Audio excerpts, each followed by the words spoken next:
quando a gente está numa cultura, está inserido numa cultura, a gente tem muita dificuldade de criar novas possibilidades, novas estruturas, novos modos da gente organizar a nossa vida. Então, assim, pode passar. Será que a gente pode falar que existe um tempo de educar? Eu me lembro que eu fiz um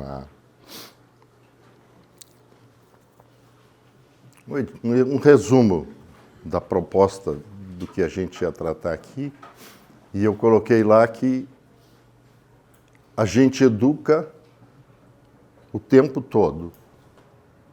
Então, educar, o tempo de educar é o tempo todo. E é o tempo todo nós estamos educando e o tempo todo nós estamos sendo educados.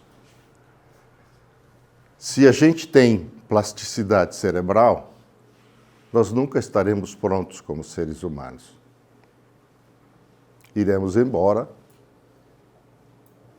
sem ter amadurecido. Eu sempre digo que o ser humano é uma fruta muito interessante. Ela apodrece antes de ficar madura. Então, ninguém de nós vai atingir plenitude durante a sua passagem nesse tempo da Terra. Então, se a gente for pensar num tempo de educar, imaginemos que a vida inteira somos educadores e somos educandos. E é assim que eu gostaria que todos nós nos sentíssemos. A gente tem uma pergunta no círculo da Escola de Pais que a gente coloca para os pais questionarem, que é no nosso primeiro encontro. E a gente pergunta o que é educar. E a gente tem muitas contribuições. Mas eu penso que nós temos que construir para nós, cada vez mais, uma definição que deve ser passada para eles, que educar é construir humanidade. Educar é construir humanidade. Quando nós estamos educando, nós estamos humanizando alguém que está ao nosso redor. Não importa em que fase da sua vida ele esteja, sempre estaremos influenciando as pessoas com as quais nós temos relacionamento. Então, educar é construir humanidade. Eu me baseei, tenho essa ousadia, que quando eu escutei, lá se vão talvez 30 anos, 28, aí em Grunspoon, que foi a primeira vez que eu ouvi esta afirmação, nós não nascemos humanos. Talvez alguns de vocês aqui tenham escutado esta frase do Ayn. E isto, para mim, na época, me causou, no início, uma certa estranheza e depois uma preocupação de procurar entender o que isto realmente significava. E hoje eu compreendo isso melhor, hoje isso me parece muito, muito adequado. Todos nós nascemos com uma bagagem que é uma bagagem que se chama genética. Que nós temos um potencial de nos tornarmos, todos nós, e que jamais nos tornaremos o potencial que recebemos quando nascemos. Então, todos somos aquém daquilo que poderíamos ser. Todos, absolutamente todos. Está ali o Frei Almir, e eu vou contar uma piada do padre que estava fazendo sermão, e ele disse, quando Deus fez o homem, e aí quando ele falou isso, um detone lá da plateia disse, mas padre, o senhor ainda está com esta ideia de que Deus foi quem fez o homem? O homem vem do macaco. O Darwin provou na sua teoria evolucionista de que o homem provém do macaco. Aí o padre disse, sim, senhor, o senhor me desculpe, eu estou falando da minha família, não estou falando da sua. Então, o que a gente usa nos nossos círculos é de que cada um escolhe a família que quer pertencer. Que eu escolho ter sido criado por Deus, que criou essa maravilha chamada carga genética, que traz em si todo um potencial. E Deus, quando fez o homem, disse: façamos o homem à minha imagem e semelhança. Nem o Frei Almir se anima a dizer que ele é a imagem e semelhança de Deus. Nós somos um arremedo, porque o potencial que ganhamos do Criador, ele depende fundamentalmente de uma coisa chamada cuidado. Depende do estímulo. E é o estímulo que faz com que esse potencial se desenvolva. Nós não nos tornaremos humanos se a gente não tiver humanos de referência. A nossa Constituição, ela é fundamentalmente no eu e você. Tudo o que eu preciso para me tornar humano é de outros humanos que me estimulem, que cuidem de mim, que me deem todas as minhas necessidades, que a gente pode conversar um pouquinho mais lá na frente. Então, o que é educar? É construir humanidade. E para que a gente educa?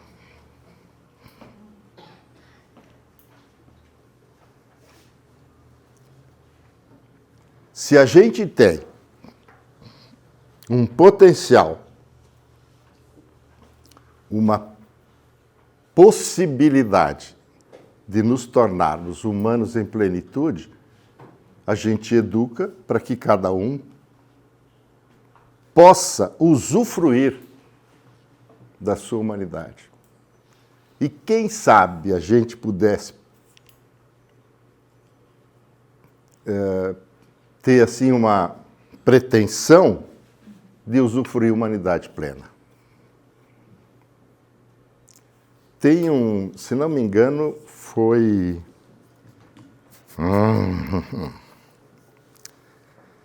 Oscar Wilde que disse que a maior tristeza na vida dele é que a maioria das pessoas morrem sem ter nascido. Ou seja, nunca tiveram a possibilidade e a consciência da sua existência e da sua condição humana. Passamos pela vida, sem ter tido, sem ter criado esta condição, esta consciência de humanidade. Óbvio que a gente lá na escola diz que a gente educa para que as pessoas sejam felizes, a gente educa para que as pessoas saibam viver em comunidade. Mas isso são condições, qualidades humanas que devem compor a nossa possibilidade. E, obviamente, se é no outro que eu me realizo e realizo a minha condição humana, a maior qualidade, maior capacidade que eu preciso desenvolver é a capacidade da convivência. Pode passar o outro slide. Onde e quem educa?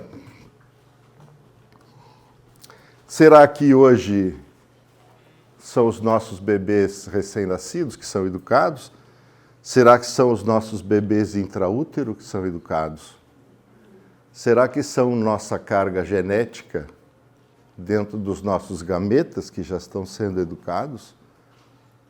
Que já têm influência dos ambientes que nós nos submetemos quando adultos ou então ainda quando crianças e que interferem na nossa carga genética, que trazem traços epigenéticos que são possíveis de serem transmitidos para até 3 ou 4 gerações sem alteração de estrutura gênica. Isso a gente já falou alguns anos atrás aqui.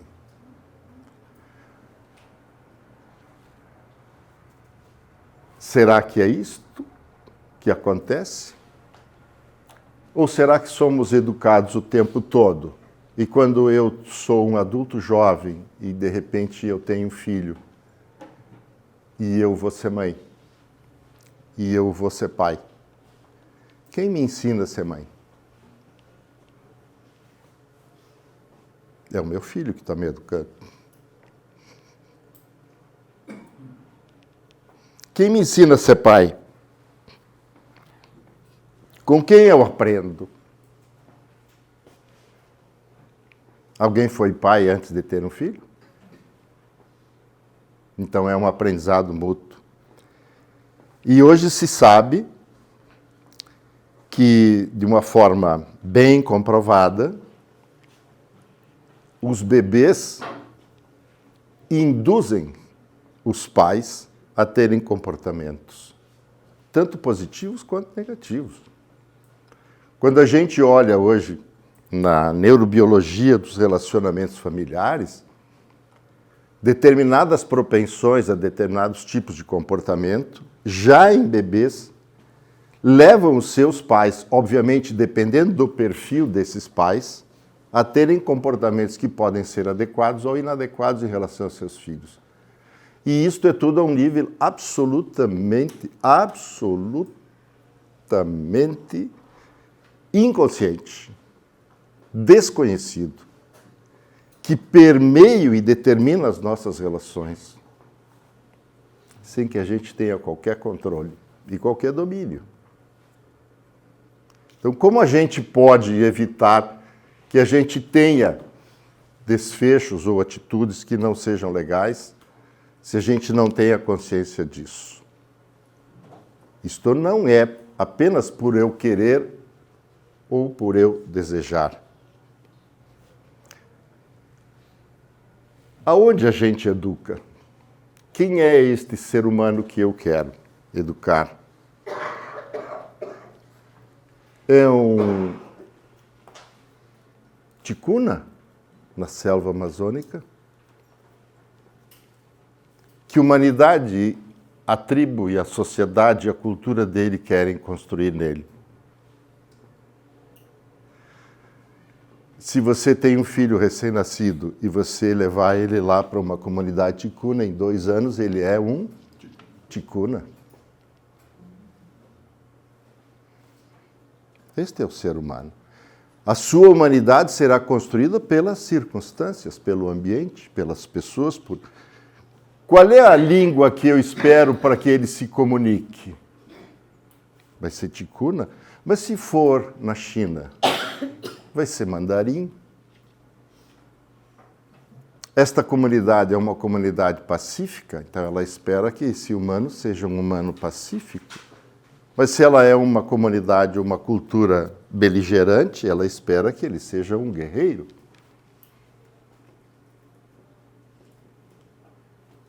Então, em que cultura eu estou inserido? De que cultura eu estou falando de educar? E em que família ele está inserido? É uma família tradicional? Hoje a gente fala em família tradicional. Isso aí, teve uma época que falar em uma família de pai e mãe com filhos era uma coisa meio que assim, ofensiva. Nós, na Escola de Pais, paramos de falar do casamento, porque falar de casal era um negócio complicado na sociedade de hoje. E a gente tirou de falar do casamento dos nossos círculos. Por que fizemos isso? Então, em que família ele vai estar sendo educado? É de uma mãe sozinha? É de um pai sozinho? Eles estão sozinhos porque estão separados, porque é uma produção independente, porque é um filho adotivo? É uma família reconstituída? É uma família homoafetiva? Então, a multiplicidade de realidades dos ambientes de criação, de educação desses seres humanos, cria esta coisa maravilhosa de que em 8 bilhões de seres humanos na face da Terra não tenhamos 2 seres humanos iguais. Esquece a parte biológica, também não tem dois cérebros iguais, que pensam da mesma forma, que são da mesma forma. Nós não temos isso. Mas cada cultura, cada sociedade quer que os seus membros tenham comportamentos parecidos, que tenham as mesmas crenças, que falem a mesma língua, que professem os mesmos valores. E a gente vai tentar passar para este ser que está se desenvolvendo estas coisas.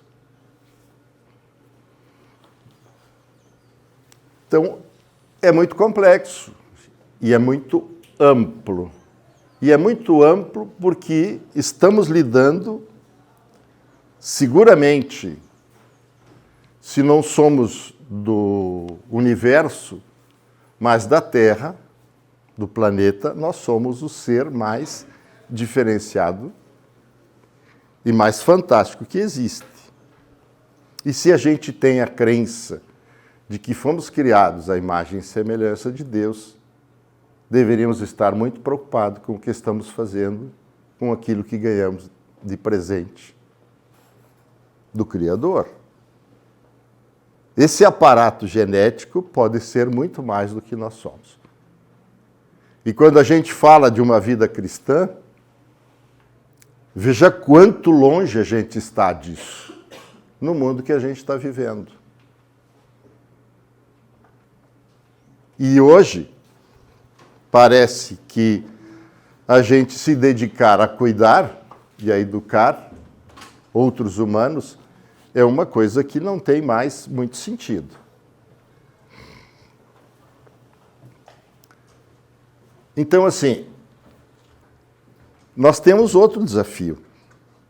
A gente brinca lá, quando fala da educação, isso fazem uns 20 e tantos anos, era numa cidade do interior, e uma senhora, terceiro, quarto encontro, disse, mas, como eu sou conhecido, doutor, esse negócio de educar filhos é muito complicado.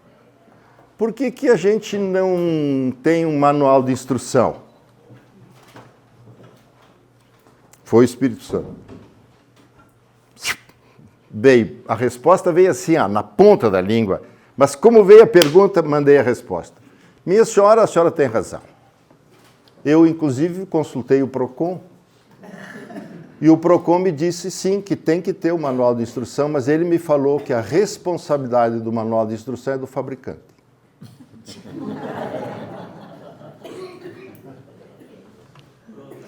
E aí a gente tem que olhar para isso e pensar. Se eu estou educando, eu estou pensando no meu bebê que está intraútero, eu tenho comportamentos, eu tenho cuidados para esta fase. Mas aí ele nasceu. E eu tenho um bebê recém-nascido. E ele tem necessidades, né, que eu preciso satisfazer, eu preciso estar atento de um bebê. E aí eu vou ter que aprender a lidar com o bebê. Quando eu aprendi a lidar com o bebê, ele virou uma criança. Agora ele caminha, agora ele está mexendo por tudo, de outra forma. E aí eu tenho que aprender a lidar com uma criança. Quando eu aprendi a lidar com uma criança, ele virou um pré-adolescente. E eu vou ter que ir escrevendo esse manual. Daí ele virou adolescente. Daí ele virou adulto.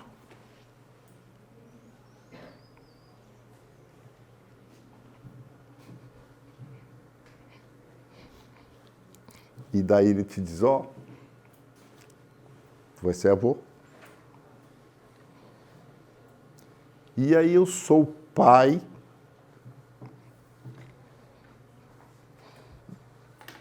de alguém que é pai. E se Deus der a graça, eu posso ser pai de um avô. Mas eu continuo sendo pai. E eu continuo convivendo. E eu continuo educando. Eu continuo interferindo na vida dele. Então isso é uma coisa que não tem fim.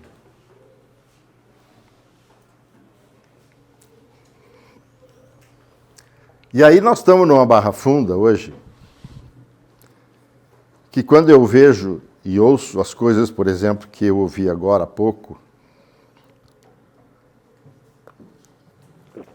das barbaridades que a gente está vendo na nossa sociedade, da onde vêm esses casos? Da onde vêm essas pessoas? Eu estava comentando agora, antes de entrar aqui, caíram de paraquedas, vieram de outro planeta. Onde foram criados? Onde foram educados? Não façam juízo de nada. Toda pessoa que tem uma vida que não é boa, lhe foi negado o direito. Lhe foi negado o direito de viver a sua condição humana em plenitude. Todos. Isto não significa que nós tenhamos que ter tolerância com violência, com todas essas coisas que a gente vê por aí. Mas todos os seres humanos, antes de nascer, na sua possibilidade, tinham esta expectativa de chegarem a uma condição de vida plena, de desfrutar o que talvez todos nós aqui consideramos que tenhamos essa condição de estar desfrutando, que tenhamos uma vivência crítica, um espírito crítico e etc.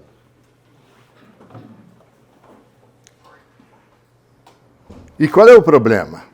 É que quanto mais eu tenho pessoas que têm uma humanidade pouco desenvolvida, ou uma humanidade que foi podada, que foi dificultada, eles são construtores de humanidade. Eles vão casar, eles vão ter filhos. E o que a gente espera deles?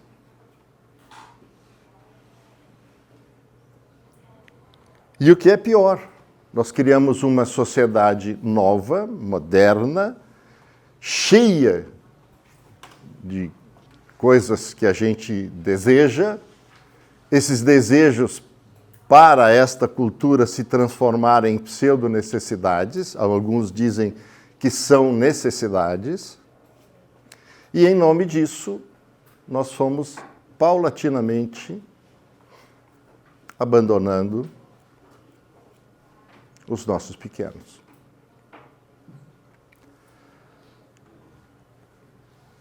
Então, que mudanças a gente espera que aconteçam? Essas mudanças a gente espera nos outros ou a gente espera na gente? Lembra da história do sujeito que queria salvar o mundo? Que é uma história do Confúcio? Ele tinha muitas ideias para salvar o mundo. E ele começou a pensar onde ele deveria começar. A gente sempre pensa que tem que começar pelos outros. Mas primeiro começa por nós. Por cada um. E mesmo que eu não precise de muitas mudanças, talvez o que eu precise primeiro é me apossar das minhas convicções e ter a coragem de defendê-las. Talvez nós, na Escola de Paz, estejamos nesse patamar. A gente tem convicções, a gente tem conhecimento, a gente tem ideias. Mas a gente está com coragem suficiente, com convicção suficiente para defender isso?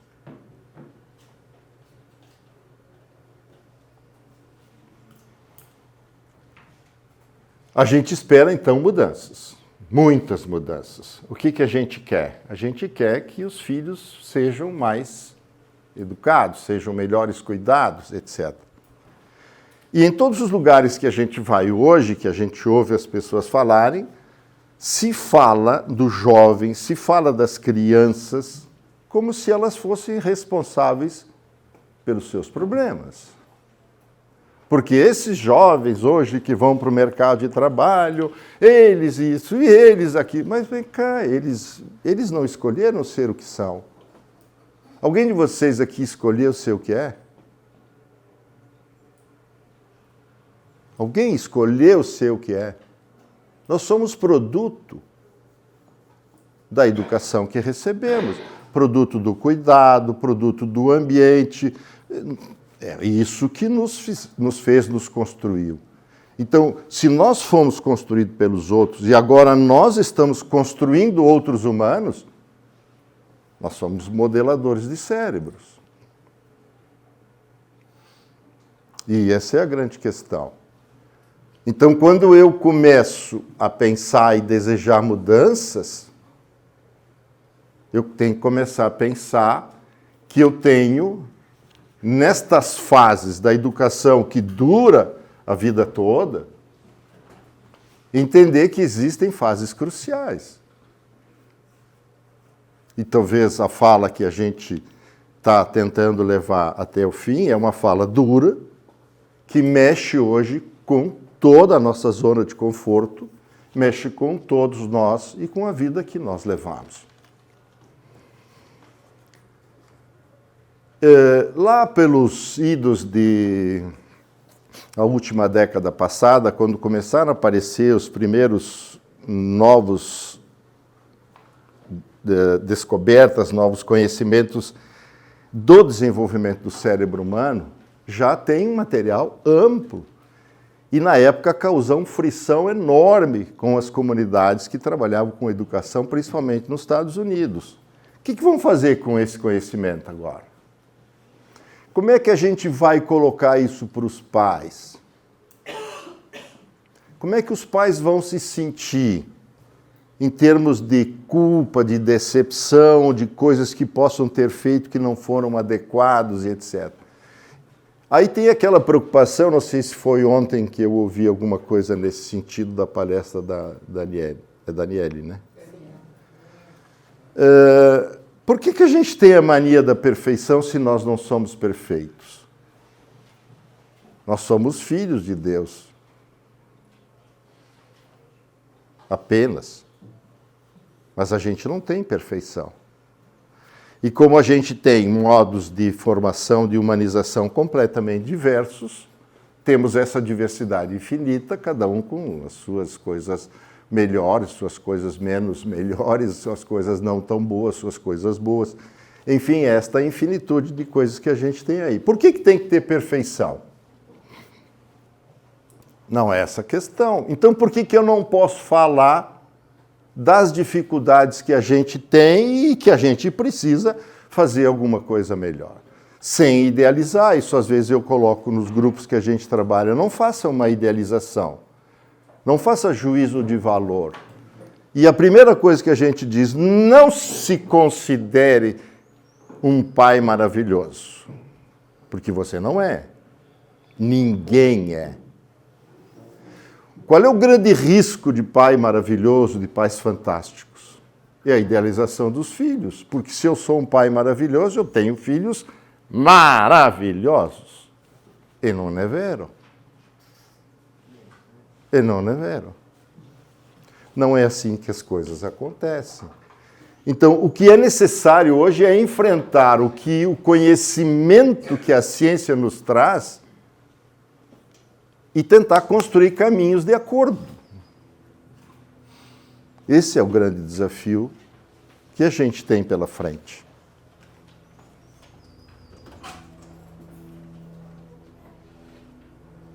Aí me tiraram a... Então, assim, mexer na estrutura social, mexer na cultura atual e etc., não é algo fácil.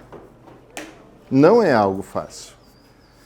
E a gente vai poder ir discutindo agora, daqui para frente, sobre isso.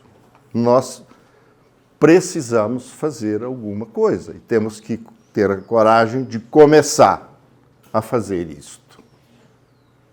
É fácil? Não, não é fácil. Pode passar o próximo.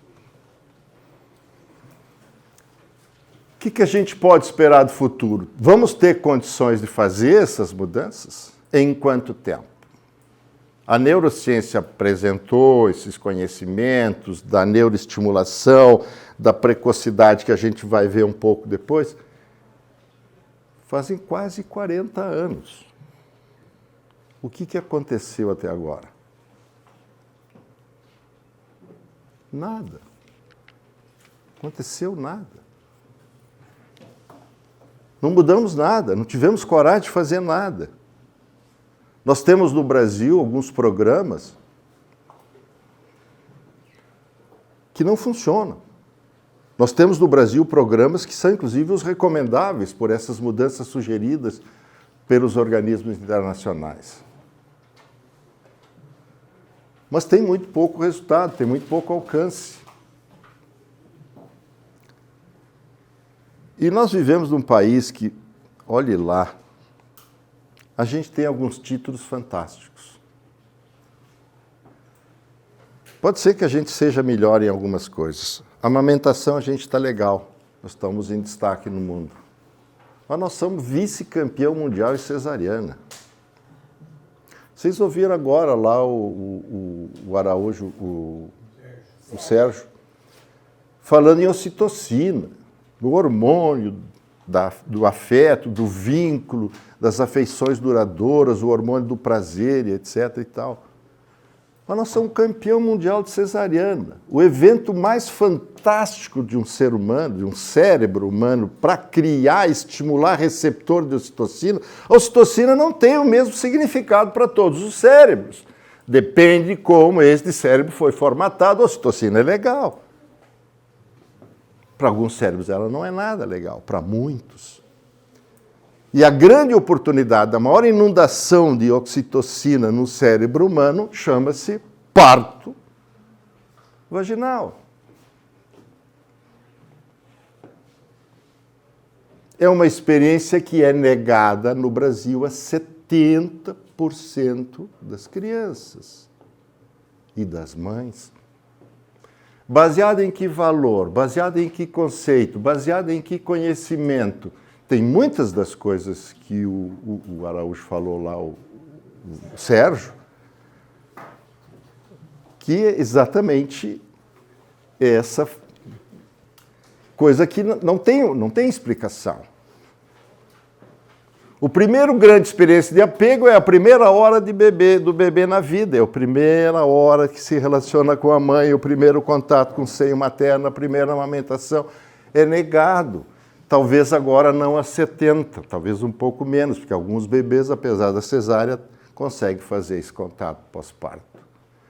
Mas eu venho de uma cidade que os partos privados estão em 97% de cesárea. E o Brasil, na medicina suplementar, tem 85% de média de parto cesárea. O que nós temos aqui? Nós estamos causando dano silenciosamente, de uma forma Eu não vou. Nós tivemos 3 filhos, 3 cesáreas, todas com justificativa. Se for olhar, todas frias. Ok? Se nós não fizer nada, nós vamos continuar nessa barra funda que a gente está. Agora, em 2023, foi feito um levantamento da Organização Mundial de Saúde no Brasil para condições de saúde mental. A gente está bem. Eles avaliaram 164 países para a condição de saúde mental. O Brasil conseguiu o honroso 164º lugar. Tem um levantamento do PISA para a inteligência matemática de 46 países avaliados, nós ficamos em 44. A gente está bem. E o que é que a gente está fazendo com tudo isso? Isso aí não vem à toa. Isso aí não vem à toa. Ah, o ensino não funciona. Não. Quando você tem um cérebro mal estimulado, mal desenvolvido, não tem professor que faça esse Cristo aprender. Não tem. Para onde vamos? Tem que voltar para casa e cuidar da infância. Nós temos que cuidar do começo da vida. Esse é o grande desafio. E nós precisamos urgentemente abraçar isso. Eu me lembro de quando nós construímos,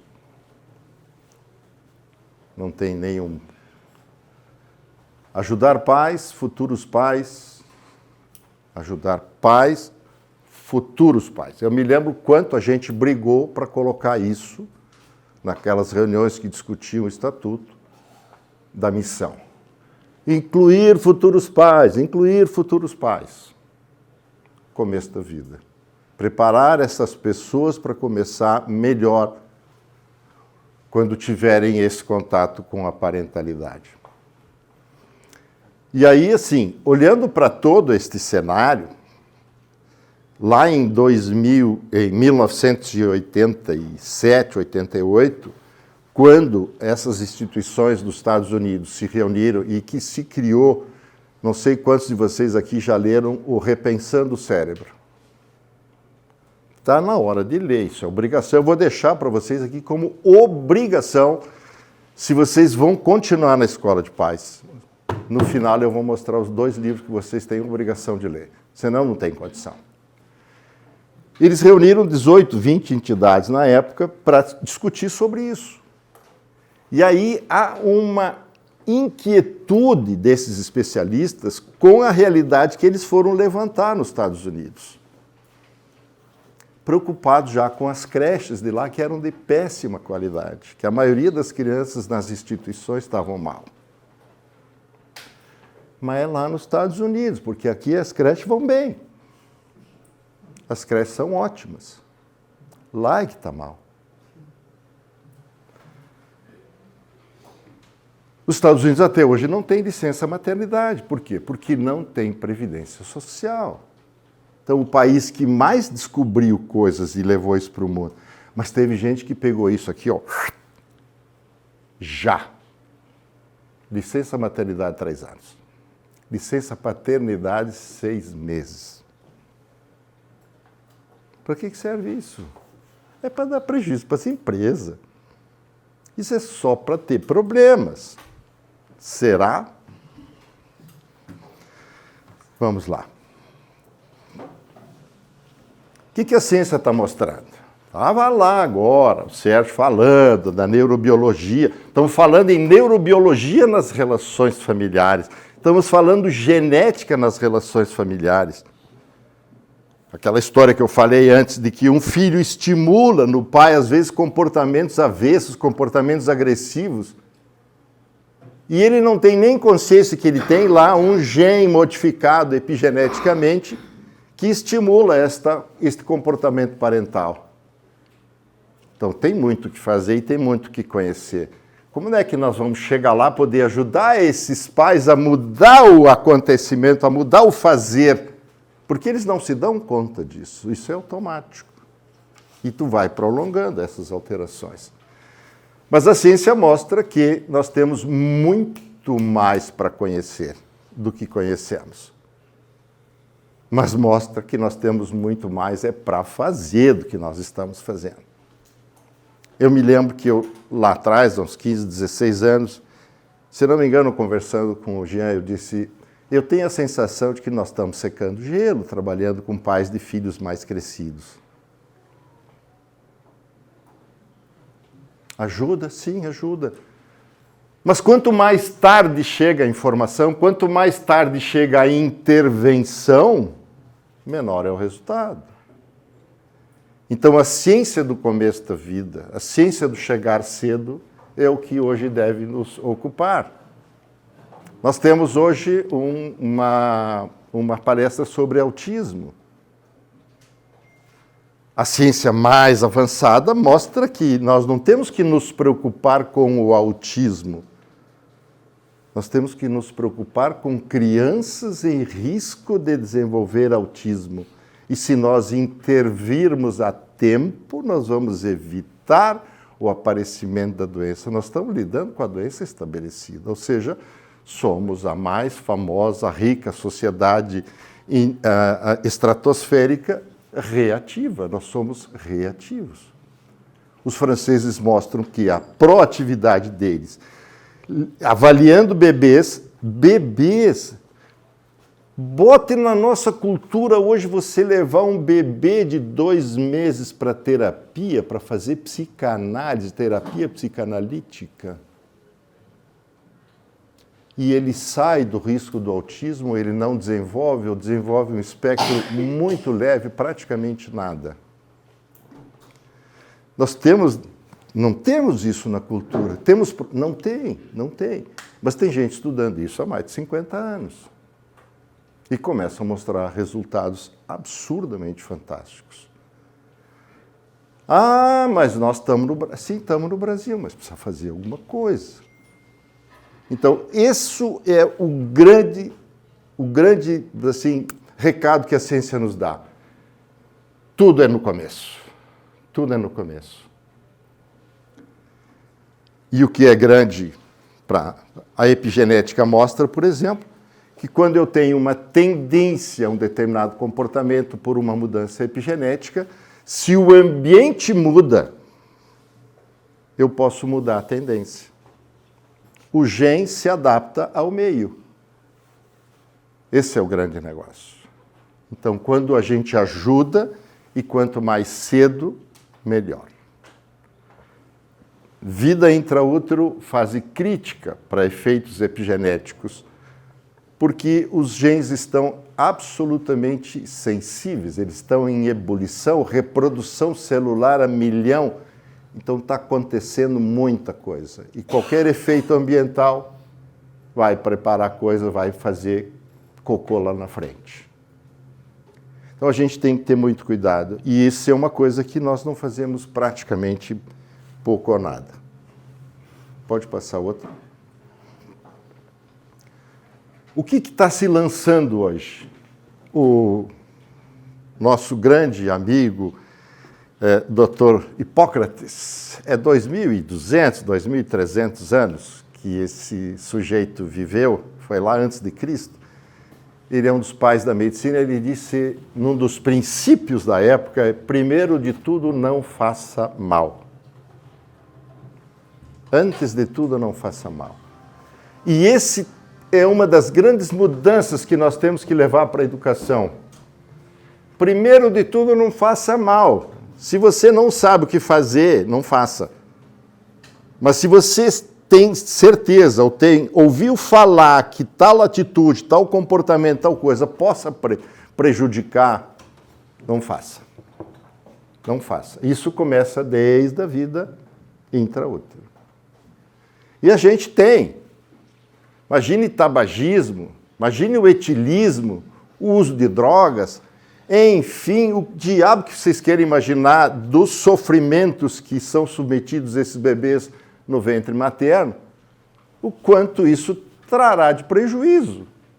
Então, eu, hoje, alertar uma mãe que está começando uma gestação de que tal e tal e tal comportamento, situações podem prejudicar o desenvolvimento do cérebro desse bebê, eu vou estar prevenindo desfechos futuros. E desfechos muito importantes. Tudo que pode ser prejudicial deve ser evitado. Depois, se a gente puder fazer coisas que ajudam a melhorar, eu acho que é o segundo passo que a gente tem que dar. Pode passar. E aí, eu me lembro que foi uma sugestão minha, na última cartilha, na última revisão, eu coloquei uma parábola do Higino sobre, vocês aqui leram alguma vez naquele material da escola, a parábola do cuidado? Quem leu? A parábola do cuidado. Não leram? Está lá no material da escola. O Jean disse que botou lá, né, Jean? Está escrito lá. Então, conta a parábola o seguinte, de que Deus cura. Cuidado estava andando pelos jardins lá e passou num córrego e tinha uma argila. E aí ele viu aquela argila limpinha, bonita, não tinha sujeira, caco nenhum e tal. Ele foi lá, misturou na água, fez um barro e moldou uma imagem, uma escultura. E aí ele disse, cara, Bichinho legal você fez. Aí chamou Júpiter, deus da vida. Disse, ó, Júpiter, dê um sopro de vida a minha criação aqui. Aí Júpiter soprou e ele teve vida. Aí agora disse Cura, bom, agora que já está com vida, temos que denominá-lo, temos que nominá-lo. Aí começou, Cura disse, eu vou nominá-lo. Júpiter disse, não, eu vou nominá-lo. Afinal, fui eu que dei a vida. Não, mas fui eu que esculpi. E aí começaram a brigar, a Terra disse, não, peraí, a matéria-prima é minha. E começaram a brigar. Aí chamaram lá o outro Deus, que parece que é o da justiça, eu não me lembro mais o nome agora. E aí, diz, ó, tá feita a encrenca aqui. Diz, pá, como é que eu vou meter esse negócio? Vamos fazer o seguinte. Acho que o Espírito Santo baixou e disse assim, vamos fazer o seguinte. Enquanto vivo, ele será teu cuidado. Quando morrer, o Espírito volta para você, Júpiter. E para você, Terra, volta a matéria-prima. Ela é tua. E quanto a dar-lhe um nome, vamos chamá-lo de homem, porque veio de humus, terra fértil. O que diz esta parábola? De que nós somos, enquanto vivos, seres de quem somos? Do cuidado. Enquanto vivos, somos seres do cuidado. Ou seja, a vida é cuidado. É o intervalo que você tem entre o nascer e o morrer, que é o tempo. Quanto mais você cuida, mais tempo você terá. Quanto mais cuidado. Quem é o cuidador? São muitos os cuidadores. Que efeitos terá isso para o cuidado? Para quem é cuidado? O que a ciência mostra? Que os pais não podem ser substituídos, porque ninguém pode cuidar com ternura e afeto quanto os pais podem. Isto pode ser uma mentira? Sim, famílias podem ser lugares de terror.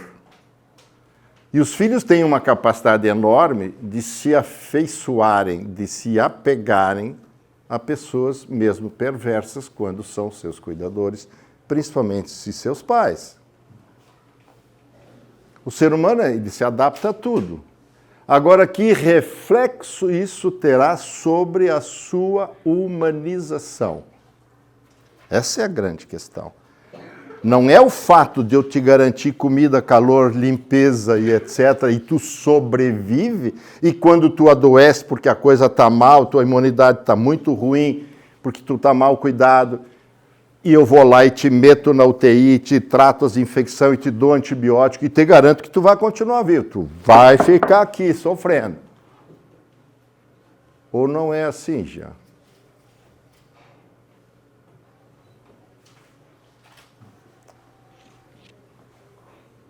Gente, não tem substituto para pais. Todos os cuidadores podem. O bebê se adapta, esse ser humano aguenta, ele tolera, mas tem um preço. Tem um preço. Todo cuidador pode ser uma fonte potencial de amor, aprendizado, conforto e estimulação. Todos podem ser. Todos conseguem fazer este ser humano sobreviver, se desenvolver. Em que proporção? Em que ideal de desenvolvimento a gente vai ter? Por que a gente é o 164º lugar em condições de saúde mental de 164 países avaliados? Porque essas pessoas que agora estão lá tomando, como é que é a pílula da felicidade lá. Não. Como é que é a pílula a fluoxetina? Toma fluoxetina, toma um monte.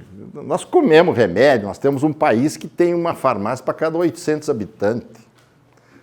Nós temos 38 mil especialidades farmacêuticas contra 4 mil nos Estados Unidos. Uma sociedade saudável, bem saudável. Mas será que todo e qualquer cuidador é adequado?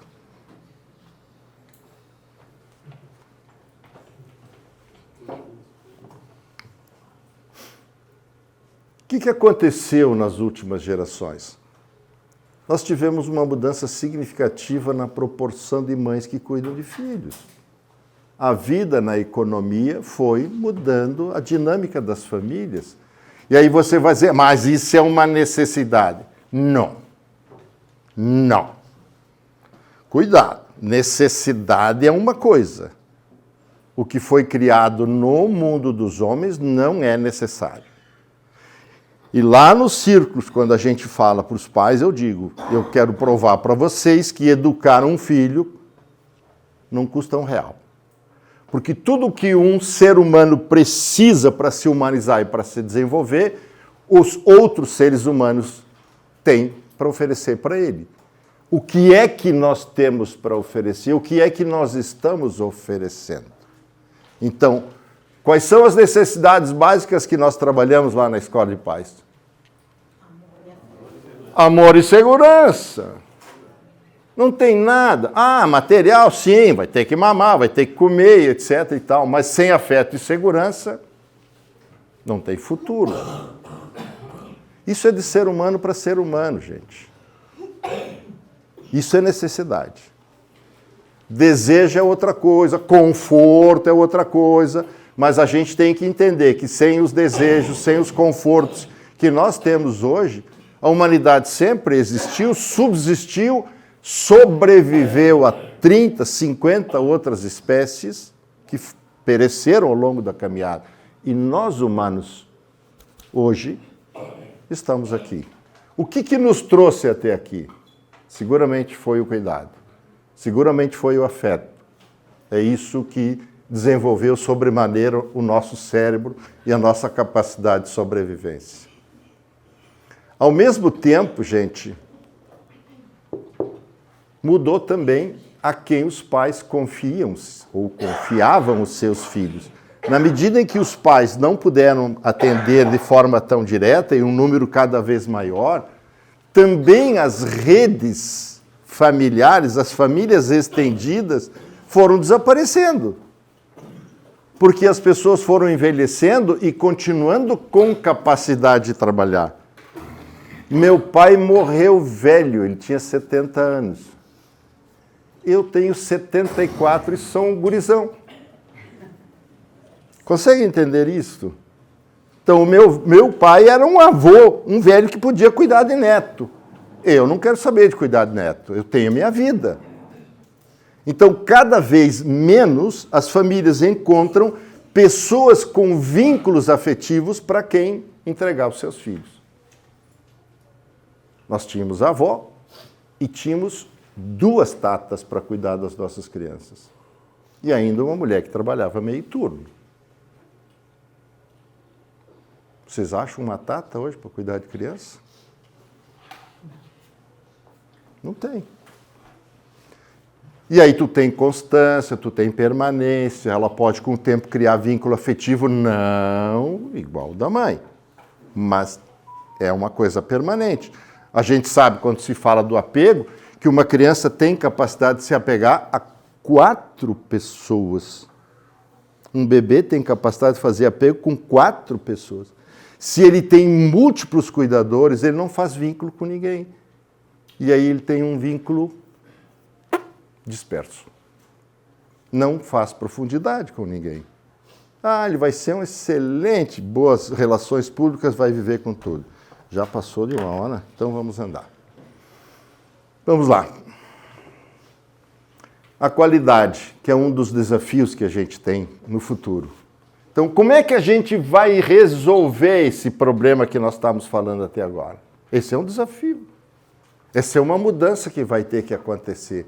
O que a gente vai fazer para que isso modifique? Olha aqui, ó. 12% a 14% estavam recebendo cuidados que promoviam crescimento e aprendizado. Nos Estados Unidos. No Brasil é melhor. É óbvio, a gente pode ficar tranquilo. Não temos que nos preocupar com esses números. Isso é lá. É só um alerta para nós aqui, tá? 12 a 14% das crianças estavam recebendo cuidados que promoviam seu crescimento e aprendizado. E até 21% estavam em ambientes inseguros e prejudiciais. Eu não estou dizendo que é um ambiente que não era muito legal, não. Ele é prejudicial. E quando eu falo em prejudicial, eu posso ter neurotoxicidade até nesses ambientes. O cérebro pode estar perdendo neurônios, perdendo numa fase riquíssima do seu desenvolvimento.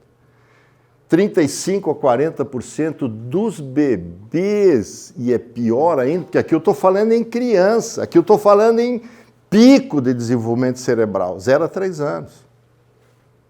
Mas é lá nos Estados Unidos. 2011 tem uma estatística, eu não sei como é que ficou depois, pode ser que tenha melhorado, a gente tem que ser otimista. Uma pesquisa do SUS mostrou que 40% das mulheres brasileiras gestantes não queriam a gravidez.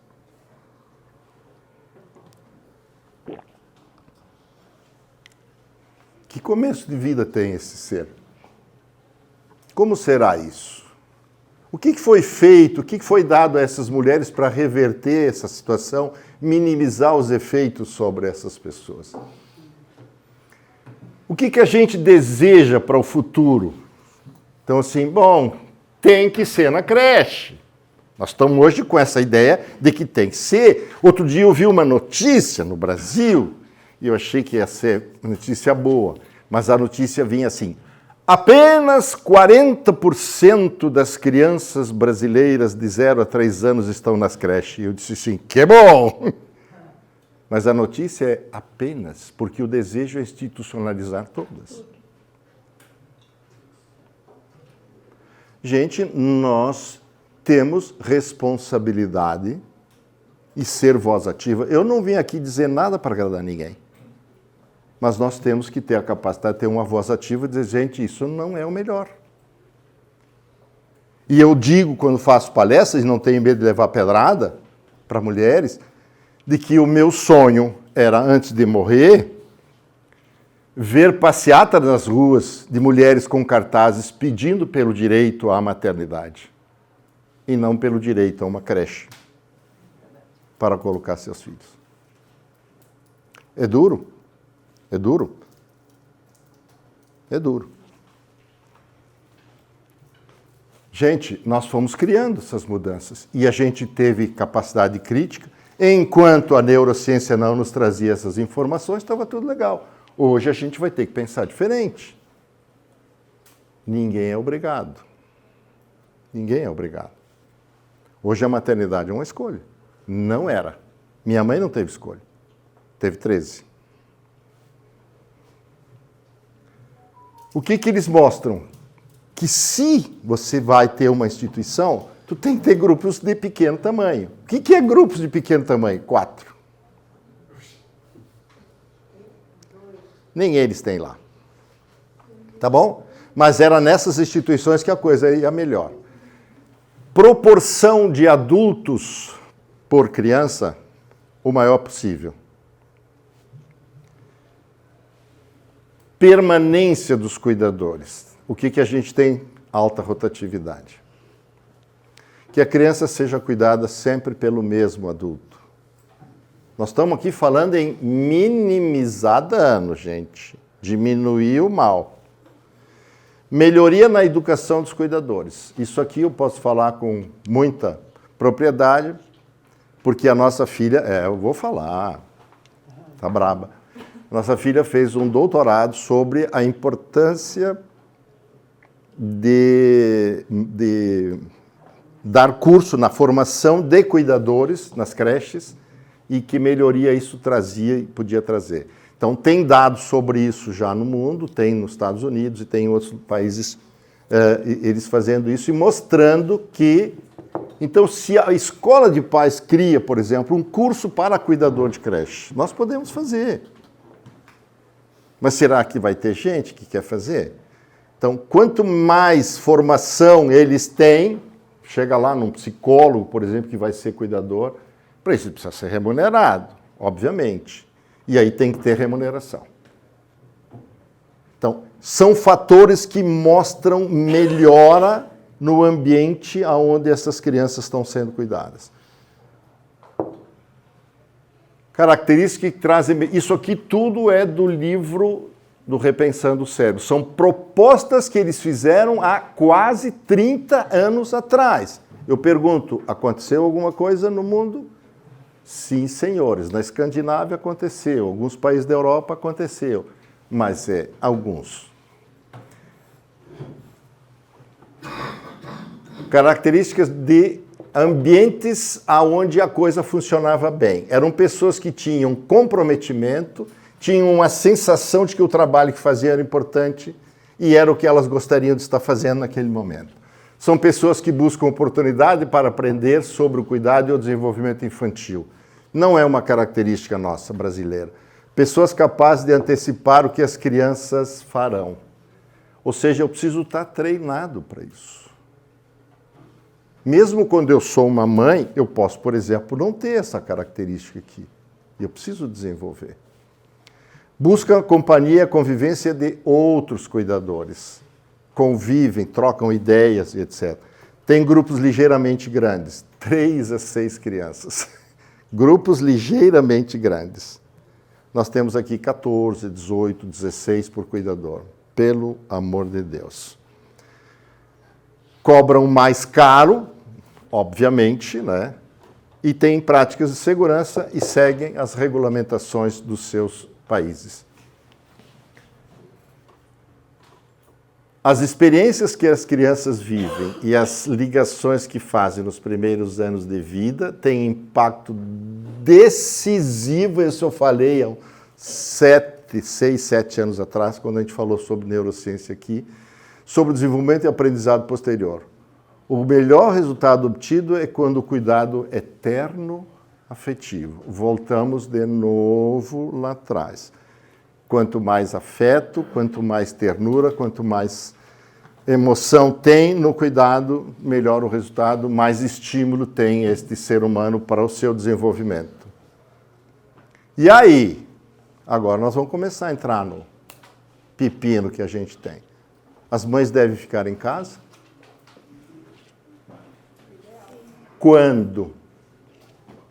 Essa é a questão. Agora, já que o cuidado calororesponsivo é tão crucial nos primeiros anos de vida, será que os pais e as mães não deveriam adiar a volta ao trabalho e dedicar todo o seu tempo para cuidar dos seus bebês? É uma mudança que é esperada, é desejada ou é necessária? Ou é as 3 coisas? Passo próximo. Mas basta aos pais ou basta às mães ficarem em casa para que isto se resolva? O que é necessário? O que a ciência mostra é que a maternidade não é inata, ela é aprendida. Você se tornar mãe, você, assim como o sexo, se tornar mãe é uma coisa biológica, natural, mas a maternidade, o exercício da maternidade, esse é aprendido. E os estudos mostram, a gente viu quando eu apresentei aquele trabalho lá 7 anos atrás, de que há uma tendência de maternidade boa, adequada, se repetir nas gerações que vão daquela mãe, de uma forma de um círculo virtuoso, e a maternidade deficiente se perpetuar com as filhas, ou com a filha de uma mãe que não foi adequada, que não teve uma maternidade adequada, de uma forma também não adequada, assim como a paternidade. Então, a parentalidade, ela é aprendida. Tem muito a ver com a minha humanização, com o humano que eu me tornei. E este humano que eu me tornei, que eu sou, é ele quem vai construir a humanidade dos que estão à minha volta. Então, assim, o que eu vou esperar? E o que eu vou dizer para os pais dessas crianças que tiveram prejuízo, que tiveram cuidado, que tiveram rejeição, negligência, violência de toda a ordem? Olha aqui a preocupação deles. Tem que ter cuidado, porque a forma como eu responder a isso daí torna, às vezes, uma expectativa dos pais, dos cuidadores, dos professores ainda pior. O que vai piorar o cuidado e a maneira de lidar com essas crianças no futuro. Porque a gente pode estar tirando expectativas. Então, nós estamos falando em maleabilidade, plasticidade cerebral. Legal. Então, vamos aproveitar essa plasticidade cerebral lá no começo, que ela é imensa para o bem. Porque se a gente faz coisa mal feita lá no começo, depois, quando eu quero aproveitar a plasticidade cerebral nessas crianças mais crescidas, nesses adolescentes, nesses adultos, alguém aqui já conhece alguém que fez terapia? Se vai fazer terapia psicanalítica, é 8, é 10, é 12 anos. 2, 3 sessões por semana. Tem dinheiro para isso? Tem tempo para isso? E o que você muda? Resolve tudo? Não, você resolve partes. Você melhora um pouquinho das suas coisas. Quanto mais tarde, mais difícil, menor o resultado.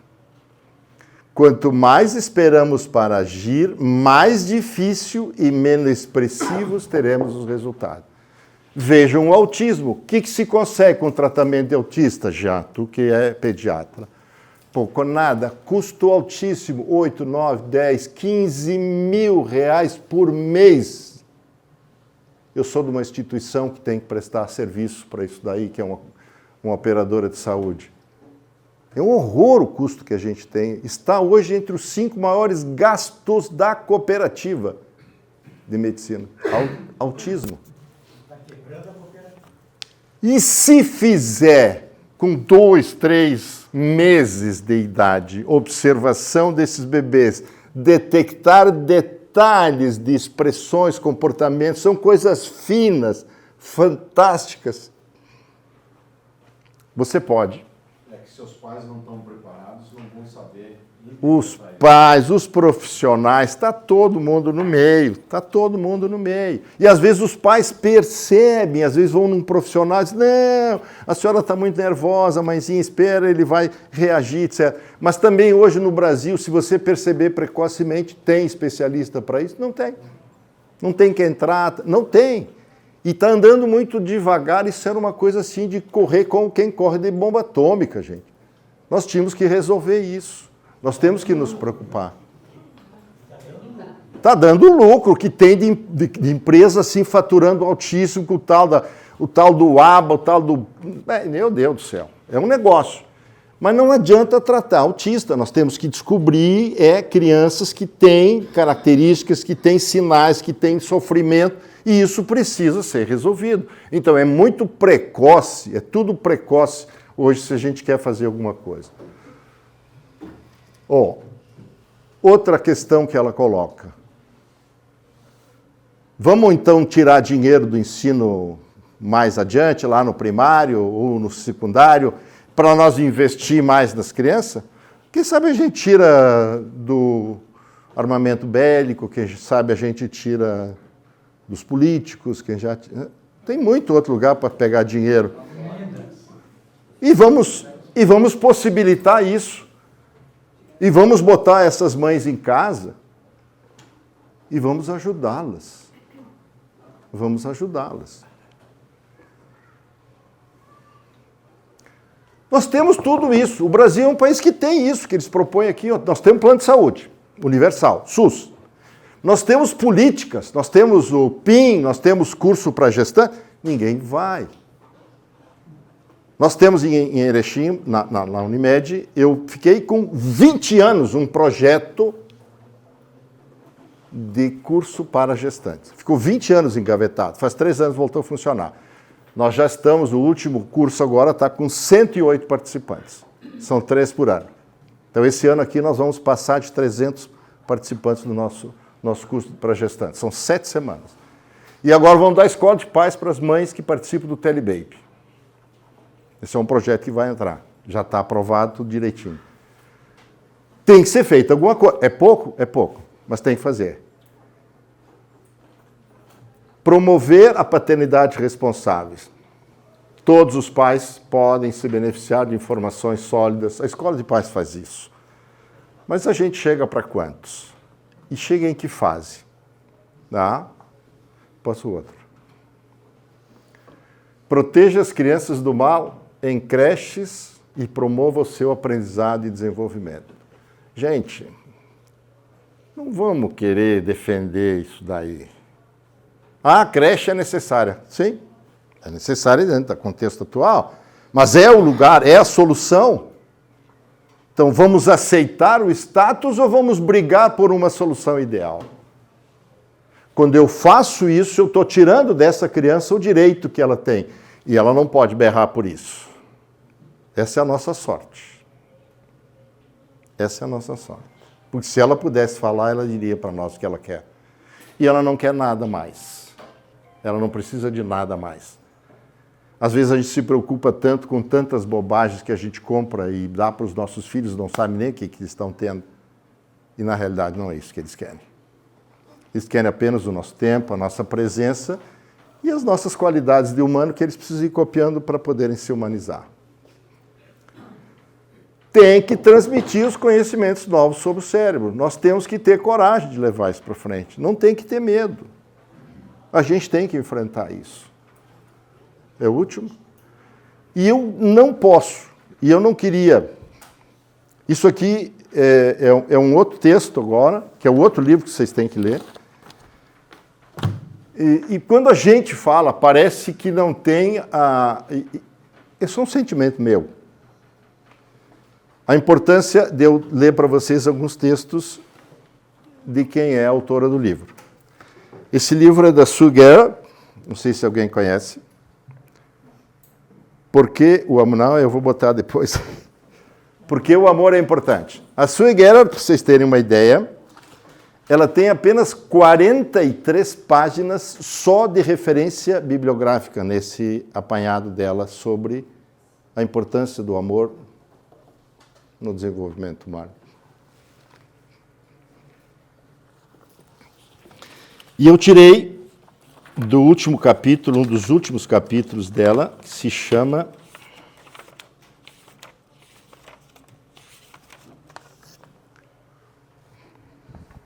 O Nascimento Futuro. Ouviram o que eu falei? O Nascimento do Futuro. E aí eu fiz umas cópias, estão faltando aqui. Tivemos algumas brigas lá, porque a minha mulher achava que era muita leitura. Eu digo, não quero saber. Azar de quem escolheu ficar no meu grupo. Ou feliz, né? É. Então, ela tem assim... Depois vocês vão ler, para entender o contexto todo. E ela põe assim... Quando os pais lutam para atender às necessidades de seus bebês, porque estão deprimidos, solitários, mal equipados para se autorregular, com parceiros que não conseguem prestar um apoio adequado e assim por diante, então os delicados processos de desenvolvimento nas fases iniciais da vida podem se tornar distorcidos e as mesmas dificuldades na regulação da excitação podem ser transmitidos.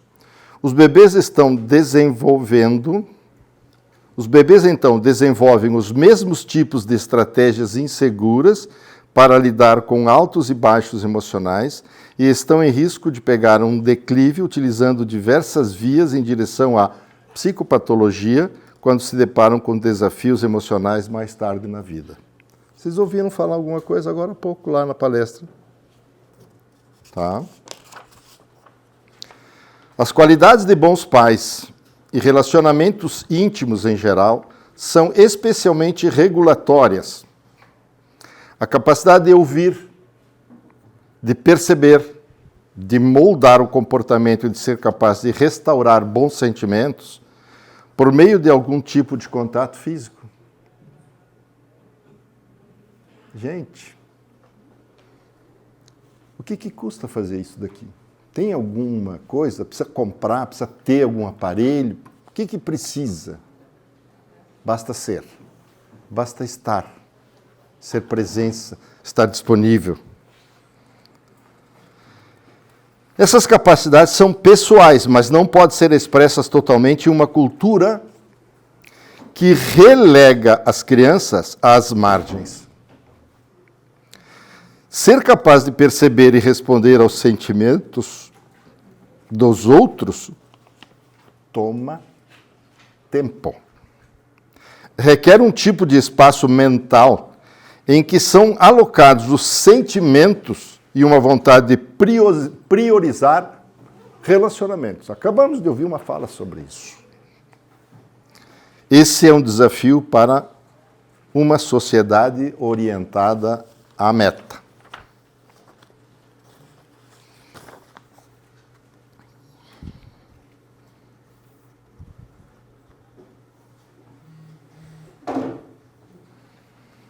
Recentemente, em um restaurante, notei um homem alto de boa... Não, isso daqui não vou ler. Tem muita leitura aqui. Subjacente à privacidade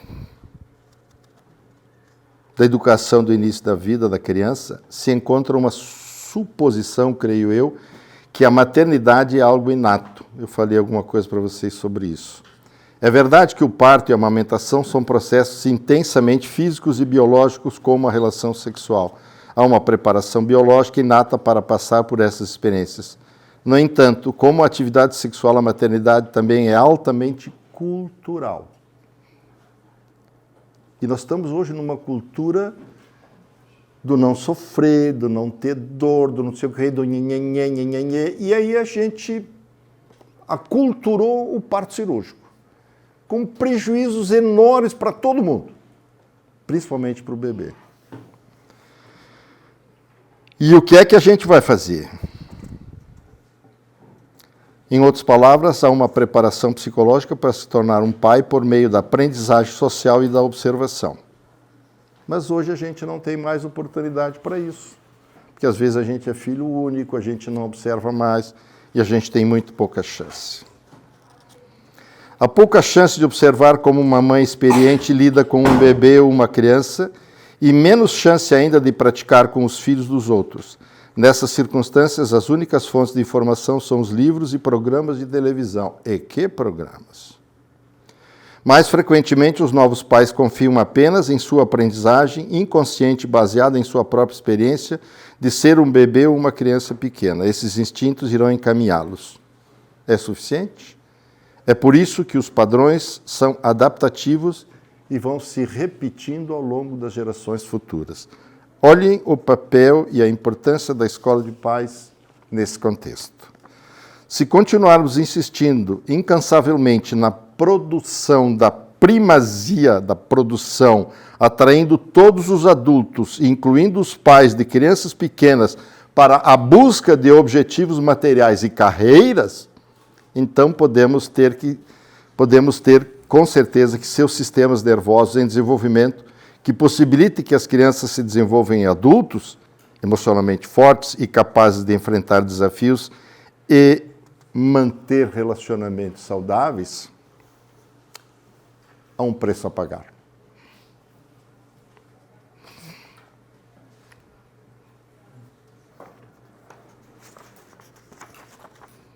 Estamos dispostos? Parece que sim. Estamos tolerando isso. Estamos aceitando.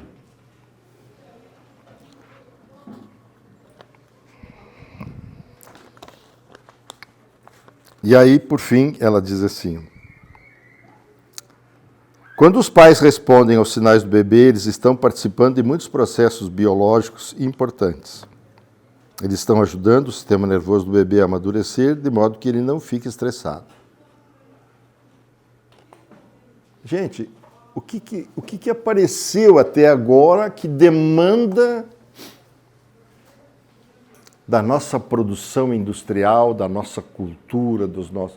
O que demanda? Até agora eu só tenho lido, e é o que eu sempre digo, é de ser humano para ser humano. É de ser humano para ser humano. Mas eu preciso para estar contigo aqui. Embora hoje a gente tenha estado uns com os outros por aqui. Eu já estou por aqui com isso daqui. E a gente precisa começar a tomar temência com isso. O Jean é meu parceiro de WhatsApp. E ele sabe que eu sou um péssimo parceiro de WhatsApp. Que eu não atendo. E o Jean até que não me demanda muito. As famílias, há 40 anos atrás, passavam 48% do seu tempo em interações pessoais. A interpessoalidade é o que nos constitui como seres humanos. Ninguém se basta a si próprio. Nós somos uns pelos outros. E só seremos humanos desta forma. Hoje, gente, vocês sabem quanto tempo nós passamos em interações familiares? 8% do tempo. Onde foram os 40%? Ah, mas você fica sabendo até da cor da calcinha da Lady Daya. Ah, vai lá no WhatsApp, no Facebook, não sei da onde. Meu Deus, nós precisamos pensar sobre isso. Eu acho que não é o Supremo que tem que regular as mídias sociais. Cada um tem que ser o Supremo na sua própria casa.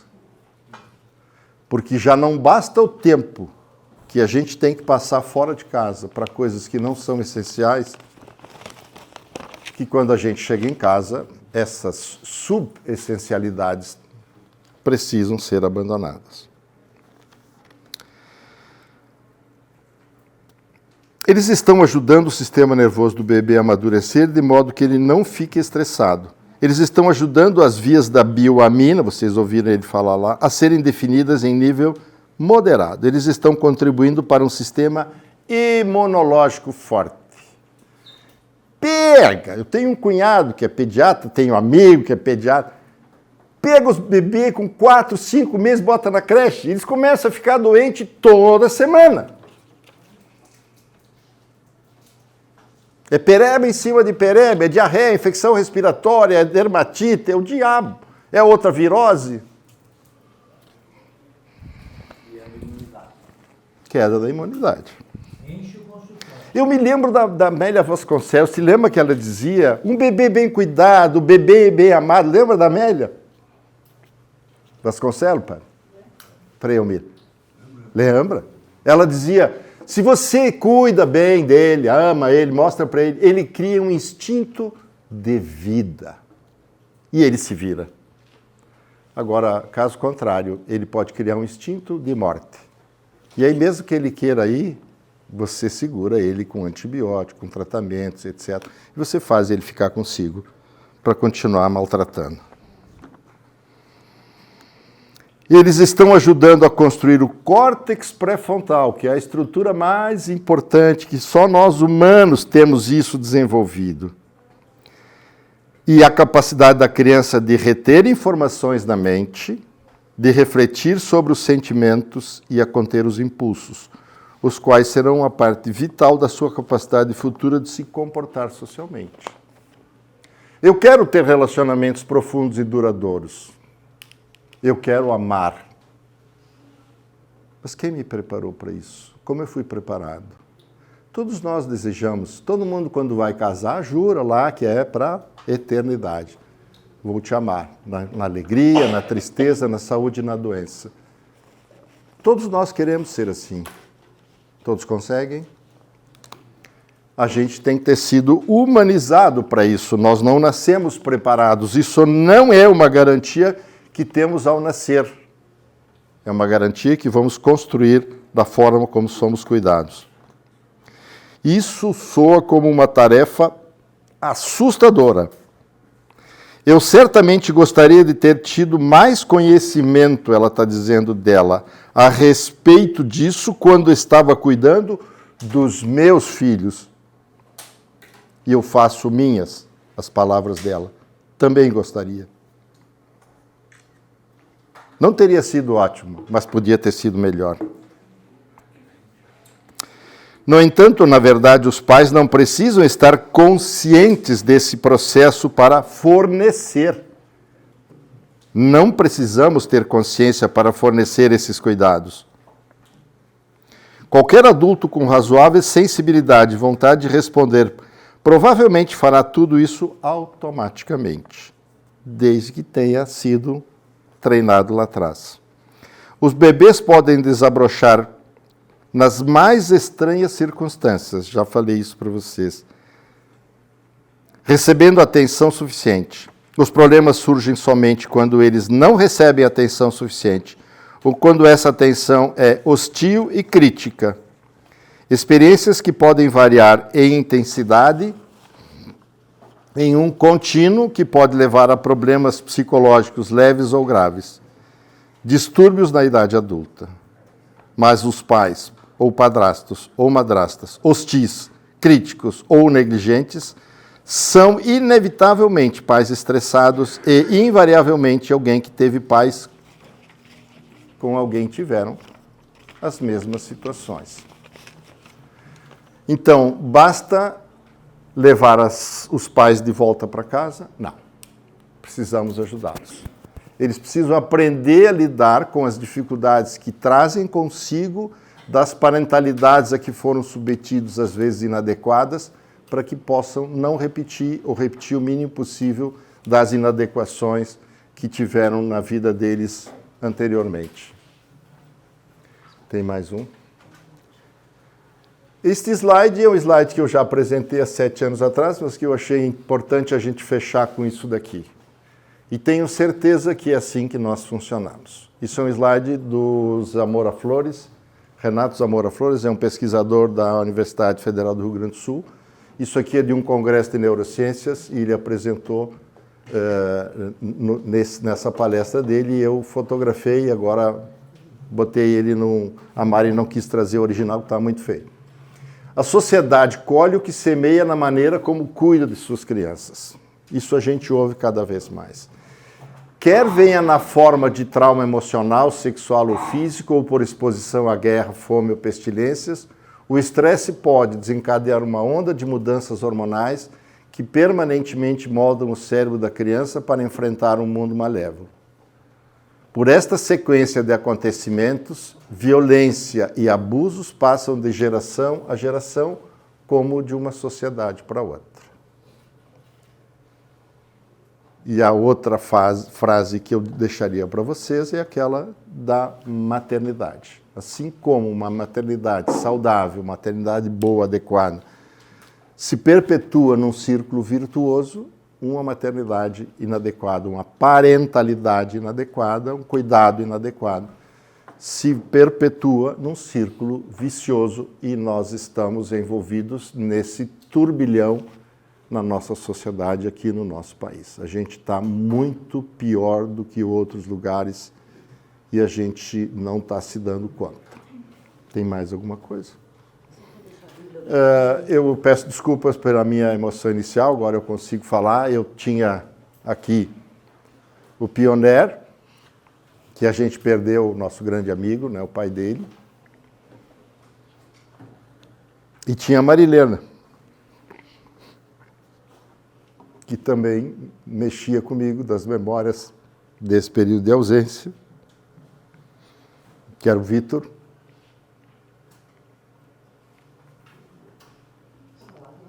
O meu irmão, que foi quem levou a escola de paz para Erechim.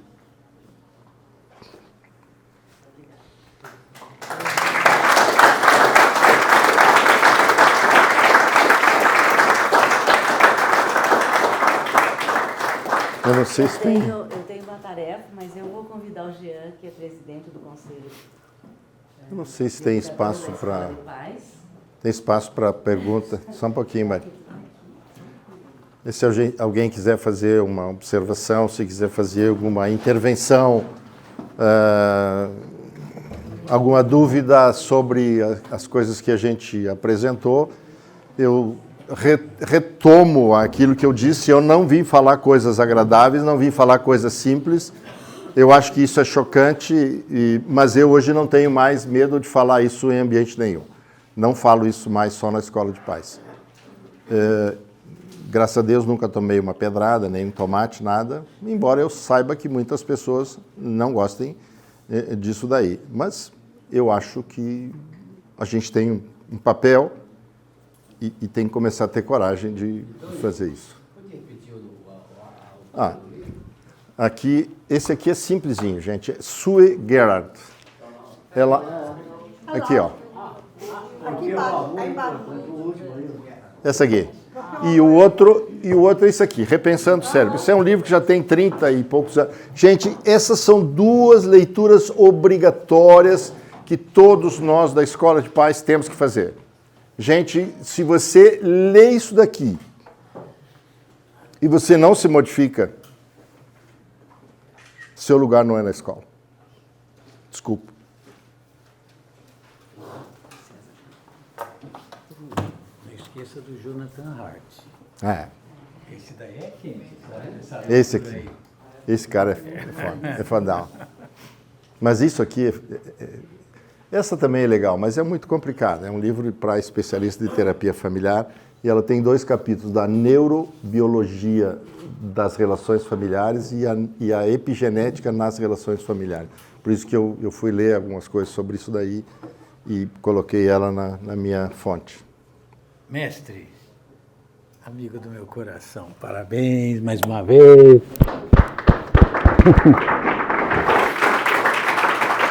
Gente, tá aberto. Eu não abri antes porque eu estava correndo, né? Mas Pode ir embora. não vou embora. Chorou demais. Erechim é um lugar sensacional, viu? Vocês tinham que ir passear lá, né? Nossos amigos. César, lembrança da escola. Tá bom. Por Muito obrigado. favor, Ivandro, já fui muito na sua casa, em Caxias, com seu pai. Cara, Obrigado. tá, para você também.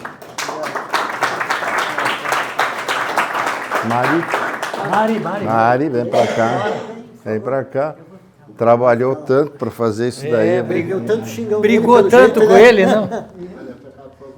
Ela sabia que ela não queria que eu trouxesse leitura. Eu digo, não, isso é negativo. É mal das nossas esposas, né? Quando a gente começa a estudar, elas dão bronca. Cara, parabéns.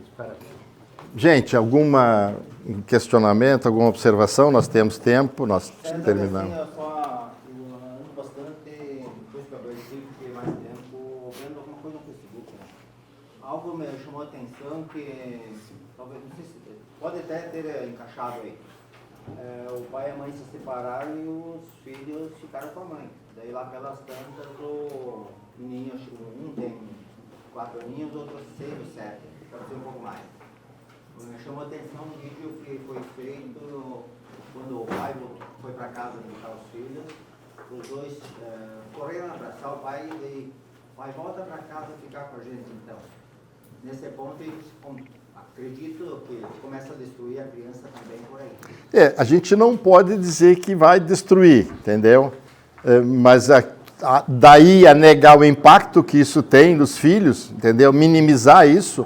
Bom, se tu tem uma relação afetiva, corrosiva, ácida em casa do casal, isso também é prejudicial para os filhos, né? Então, assim, os casamentos não devem ser mantidos por causa dos filhos. Isso eu tenho... Consegui criar uma compreensão. Agora, não vamos com isso daí minimizar e dizer que uma separação não tenha reflexo, não vai trazer problemas e tal. Não, vai trazer, obviamente que traz. O que a gente tem que fazer? Tem que ajudar os filhos, tem que ser muito atento, tem que conversar com eles, tem que explicar para eles, e na medida que eles vão tendo maturidade para ir elaborando isso. Vai ficar sinais? Vai. Não tem como. A gente não pode achar que isso não... Com relação à creche, a gente sabe que uma boa parcela dessas crianças que frequentam a creche, em casa não teriam alimentação adequada, não teriam, provavelmente os pais também são filhos de famílias que muitas vezes desestruturadas. Não é uma tentativa de minimizar? Nunca se mostrou melhor do que as crianças cuidadas pelos pais em lugar nenhum do mundo. Nunca. Eu tenho um trabalho recente agora de crianças recolhidas para instituições cujo resultado é uma desgraça. Tem uma coisa recente agora ali naquela região da Sérvia e Herzegovina, ali teve ali na Hungria, teve esse ditador aí que andava recolhendo crianças e deixou. A mortalidade é altíssima. Os orfanatos antigos, onde as famílias, para não matar os filhos, levavam para as instituições, no tempo da Europa 1800, 1700, a sobrevivência de crianças em creche era muito bem cuidada, era cuidada pelas freiras, eram pessoas religiosas, etc. A sobrevivência até os 10 anos era 10%. Cuidadas melhor na creche do que com os pais? Não tenho essa certeza.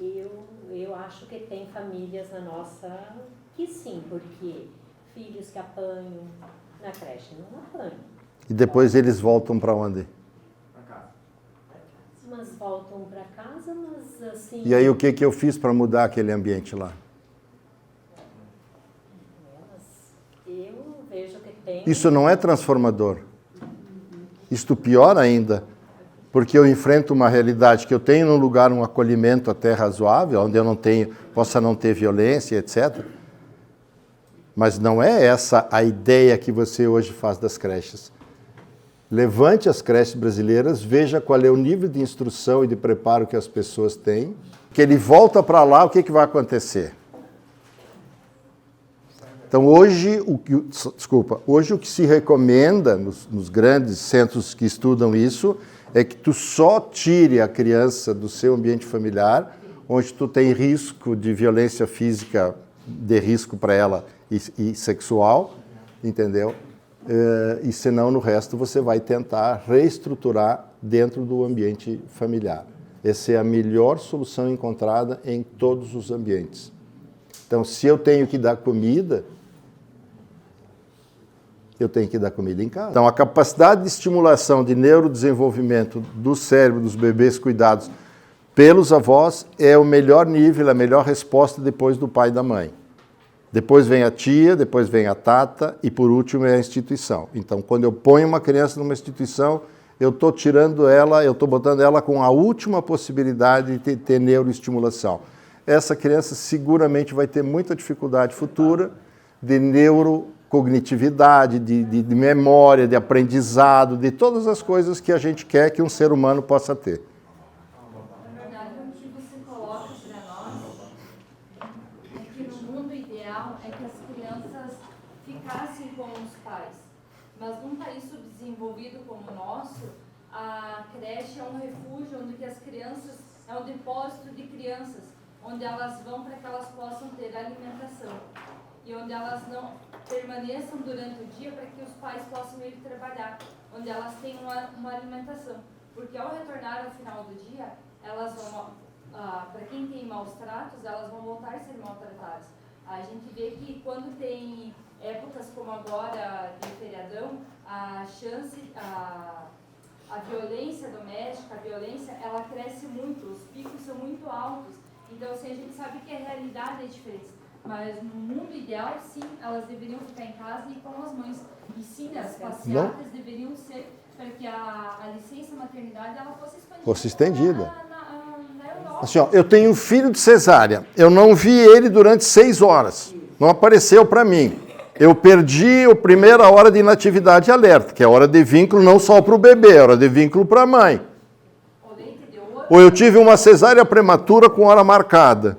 E aí esse bebê vai para a UTI e fica 10 dias. Que vínculo materno ele faz? Essa mãe também não faz vínculo com ele. E ela tem mais dificuldade para cuidar dessa criança. Ela também não tem o mesmo apego por esse filho. E, gente, nós estamos fazendo tudo errado. Agora sim, a gente está fazendo tudo para se manter na M que a gente está. Como é que eu vou desenvolver esse país se eu não desenvolvo as pessoas? Como é que eu desenvolvo as pessoas se eu não garanto para elas desenvolvimento cerebral pleno? Básico, no começo da vida. Isso é essencial, nós nunca vamos sair desse lero-lero. E uma infância saudável.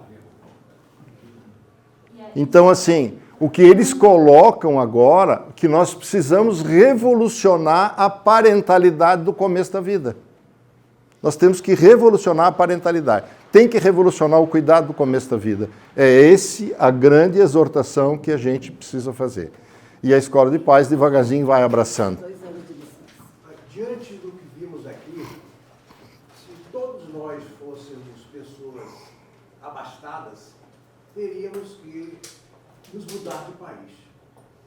Era a situação ideal. Sim. Porque durante a infância, início, essas etapas vão sendo mudadas e as pessoas que vão interagir com essas crianças, em todo o seu crescimento, vão ter influências Positivas. ou negativas Ou negativas. do país que nós vivemos. Sim. Então, é uma realidade. Sim. Aquela centésima, 64ª posição do nosso país nos dá essa conotação. Gente, a causa de morbimortalidade de crianças de 0 a 5 anos no mundo, qual é? Já não pode falar. É a violência dos próprios pais ou cuidadores ou a negligência com acidentes domésticos. É o que mais mata a criança pequena. Não é a fome, não é a infecção, não é o sarampo, não é nada disso. É violência, gente.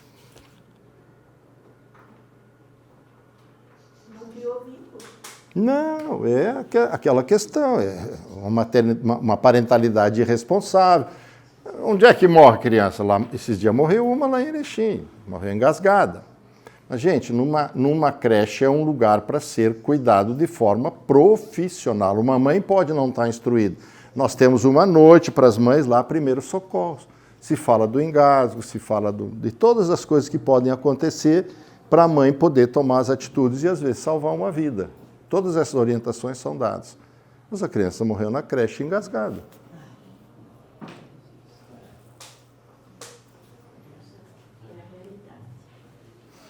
Antônio. E eu pergunto aí, como conseguir os pais para a gente poder passar alguma coisa para eles? Pois é, então isso Tem que ter uma lei? Tem que ter vontade política, tem que ter, isso eles falam muito, é muito claro, isso tem que ter vontade política, e aí tu tens que, por exemplo, nós somos um país dos benefícios. Tu condiciona o benefício para tu participar, quer dizer assim, eu te dou pão, eu te dou queijo, te dou salame, mas tu vai ter que primeiro engolir cultura e informação. Ninguém muda nada sem informação. O que nós viemos buscar aqui? Informação. Em todos os lugares que a gente vai. A informação... Nem vacina. Agora, por que não fazem isso? Falta de informação. Quer dizer, não tem a cultura disso. Quando faz referência à creche, seria instituição pública ou privada ou ambas? Tanto faz. A questão está naqueles itens lá que eles viram. Entendeu? Tu tens que ter gente instruída, grupos pequenos, uma alta proporção de adultos para cuidar de criança. Os Estados Unidos tem uma coisa que eles chamam de família acolhedora, mãe acolhedora. Ela pode cuidar de até 4 outras crianças. Ela não quer trabalhar, ela parou de trabalhar, se recolheu para casa e ela aceita. Isso funciona. Tem outros países que tem também. Então, tem um filho pequeno, leva lá para casa. Tu quer trabalhar? Eu cuido para ti. Eu posso te cobrar até 1/3 do teu salário. Quer? Entendeu? Mas é permitido até 4 crianças, porque não há nenhuma possibilidade. Essa mãe que está cuidando de criança pequena é uma mãe que tem filho pequeno, que está sensibilizada e ela bota o dela junto com os demais. Está me entendendo? Agora, quando eu ponho na instituição, essas pessoas não estão com essa sensibilidade. Elas estão lá pelo salário, elas estão lá por uma obrigação, estão lá revoltadas, estão revoltadas até porque os filhos dela estão em outra creche sendo cuidados por outras pessoas. Tem um monte de coisa que é um infinito de possibilidade. Mas, digamos assim, se tem um cenário de, como ela colocou aqui, os pais trabalham, e aí você pode colocar numa creche onde você tem ali o mínimo de profissionalismo, supervisão, até supervisão entre os pares, e se tem a opção de deixar com a babá, que os pais, como estão trabalhando, não vai ter supervisão suficiente. inclusive sujeito a abuso. Aí existe algum estudo que compare isso com o ambiente da creche, que seja mais profissionalizado do ambiente de um babá que não teria uma supervisão? Se você pegar o abuso noticiado que existe nas creches, quando ele é noticiado e conhecido, ele não representa 10% do que ocorre. Está me entendendo? E quando você pega avaliadores de creches que vão avaliar elas na sua devida medida, tu vai encontrar números muito estarrecedores. Nós nem temos esses números no Brasil. Agora, te garanto que eles não são melhores que os americanos. Te garanto. Essa é a questão. Então, a gente, assim, nós queremos resolver o problema da nossa situação cultural atualmente. Entendeu? Da nossa economia, de tudo. O Bob tem uma frase fantástica. Ele disse: nós criamos um mundo de pernas para o ar. Porque numa economia conta ponto para o PIB, para a sua riqueza, etc., pessoas adultas que trabalham e produzem dinheiro, produzem recursos e consomem. Mas pessoas que ficam em casa para cuidar de filho, para educar filho, não contam. Absolutamente não contam. O Bowlby falou isso em 1960, 1970. Gente, ele nem conhecia a neurociência, não conhecia nada. Bom, agora a neurociência está provando que a teoria do apego ela é biologicamente provada. Então, hoje a biologia está provando que as teorias da psicologia das coisas antigas, que eram por probabilidade, hoje você tem a prova biológica própria, química da coisa. Você tem os hormônios da coisa, você tem as moléculas daquilo que acontece, você tem o gene daquilo que está acontecendo, mostrando que realmente o ambiente, né? A palestra que a gente dá lá em Erechim, por exemplo, para as gestantes na primeira noite, é eu que dou, é como o cuidado impacta no desenvolvimento do seu filho. E aí eu vou falar de cuidado mexendo com epigenética e com neurodesenvolvimento.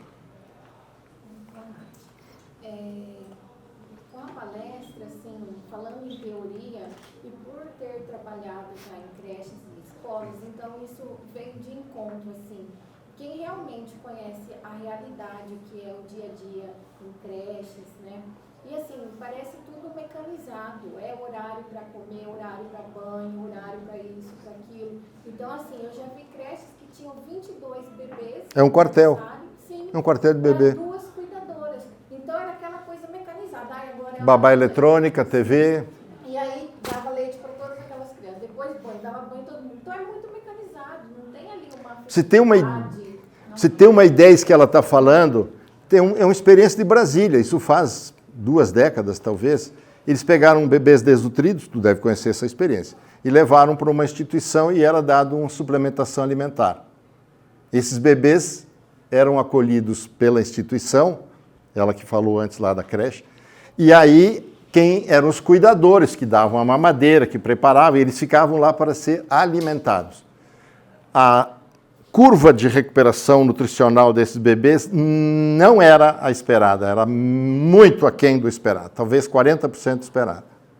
Aí um idiota lá, um Carter da vida, teve uma ideia: vamos trazer as mães para cá, para elas ficarem com esses bebês e darem a elas a mamadeira para eles. Deve ter lido alguma coisa desses livros loucos por aí. E aí fizeram isso.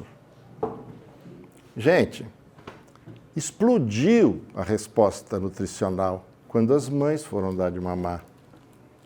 Tem a história da freira, aquela lá que tinha a freira ruim e a freira má. Cada uma cuidava de um grupo de crianças. E essa freira que era má, ela tinha um direito a uma nutrição melhor, porque ela era meio chefe lá e etc. E as crianças dela iam muito mal, mesmo ela tendo uma nutrição melhor. E aí pegaram e fizeram a inversão, só trocaram a cuidadora. O que mudou? Mudou totalmente a resposta. Mesmo com uma nutrição inadequada, eles passaram a ganhar aqui, e a outra que estava na frente lá com uma nutrição boa e etc., agora com a mesma nutrição boa, mas com outra cuidadora, perversa, ruim, megera, começou a tubular o grupo. Então, assim, o humano, gente, o humano é o que conta. Nós estamos falando em construir humanidade. É de humano para humano. O resto é conversa fiada. A gente vai tentar... Quando a gente lê esse cara aí da mente moralista, entendeu? Ele explica por que nós somos assim, e eu também sou assim, eu não sou diferente de ninguém. A gente tem as decisões, mostra as coisas e depois tenta justificar pelo meu ponto de vista, pela minha situação, entende? Nós vamos tentar justificar. Então, hoje nós temos N justificativo para viver do jeito que estamos vivendo. Mas está correto? Vamos continuar assim? Às vezes alguém pergunta, tu está há 37 anos na escola de paz, tu ainda sai de noite fazer palestra, coordenar círculo e tal. Lá na minha própria cooperativa eu vou de graça. O que te leva? Quando você tem um conhecimento novo, você sabe de alguma coisa que pode mudar a vida de alguém, e você guarda isso lá na sua casa, guarda na sua gavetinha, lá no seu cérebro, e fica só para você, você é perverso. Você é perverso. A gente precisa partilhar. Isso pode mudar a vida de pessoas.